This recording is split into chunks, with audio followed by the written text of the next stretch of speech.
ధరణి చట్టం ప్లేస్లో భూభారతి చట్టం తీసుకురావడం గల కారణం ఏంటి అసలు? ఇప్పుడు ధరణి అయినా ఇప్పుడు వచ్చిన భూభారతి అయినా అంతకుముందు ఉన్న 1B కానీ కాసరా ఇవన్నీ కూడా గ్రామ స్థాయిలో భూమి యజమానుల రికార్డు. అంటే ఆ ఊళ్ళో ఎవరెవరికి భూమి ఉందని ఒక రికార్డులో రాసి పెడతాం. కాసరా పహాని 1B పాతవి మాన్యువల్గా ఉండేటివి ధరణికి వచ్చినాక కంప్యూటర్ రికార్డ్ అయింది. ఈ స్థానంలోనే కొత్త హక్కుల రికార్డు వస్తుంది. ఎందుకు అంటే ఈ రోజునున్న పరిస్థితుల్లో ఒకప్పుడైతే భూమి ఉంది దున్నుకుంటే చాలు, దానికి ఏ కాగితంతో పని లేదు. కానీ ఈ రోజున మీ గనక భూమి ఉంటే ఆ భూమి మీది అని చెప్పి ఒక కాగితం మీ దగ్గర ఉండాలి.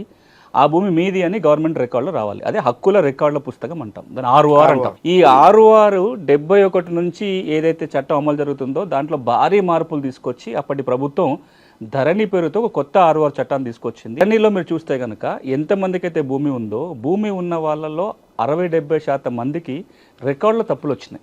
నాకు భూమి ఉంది, నాకు పాస్ పుస్తకం రాలేదు, నాకు భూమి ఉంది, ధరణి పాస్ పుస్తకం వచ్చింది, కానీ తప్పుల తడకగా ఉన్నాయి, రకరకాల తప్పిదాలు ఉన్నాయి.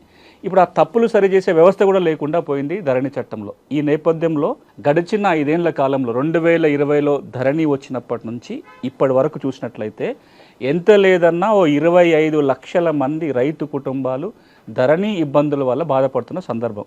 ఈ రోజున చట్టం మారిస్తే తప్ప సమస్యలకు పరిష్కారం దొరకదు అనే ఒక కంక్లూజన్కి వచ్చి ఈ రోజున భూభారతి చట్టం.